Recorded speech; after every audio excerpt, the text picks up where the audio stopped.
Yes, my name is Renita from Midland.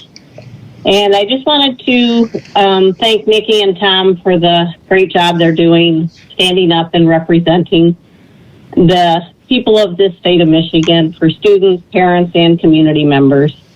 I have mentioned in a previous call about the Michigan Association of School Boards as well as the National School Board Association. I do not understand, as other callers have mentioned, why we have not distanced ourselves from these organizations. The school boards in Michigan are spending about $2.5 million a year for membership in the Michigan Association of School Boards, which if people would look into that, would find that that board does nothing but draw up policies and try to go out as being spokespeople for the students. But we did not elect them. They are a nonprofit organization. They should not be involved in the education process of our students or directing our school boards how to treat us.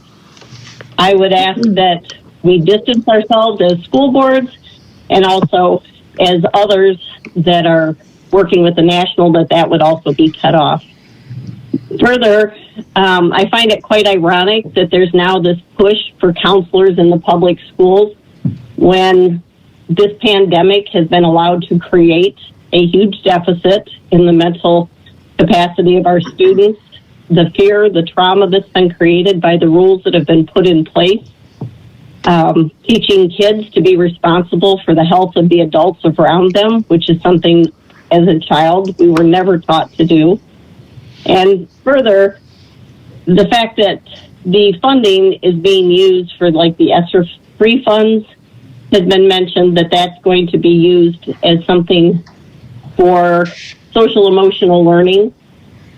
And I would just ask that we really stop and look at all this free money that is not really helping us, but rather allowing us to be kind of manipulated into doing things that are not necessarily for the health of our children.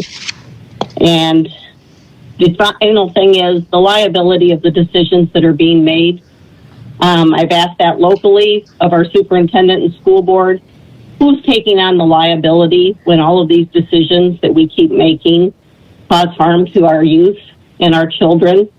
And we don't even know the long-term impact of what can happen down the road with these experimental vaccines that are being encouraged, or even the long-term emotional and mental damage that this is causing our children.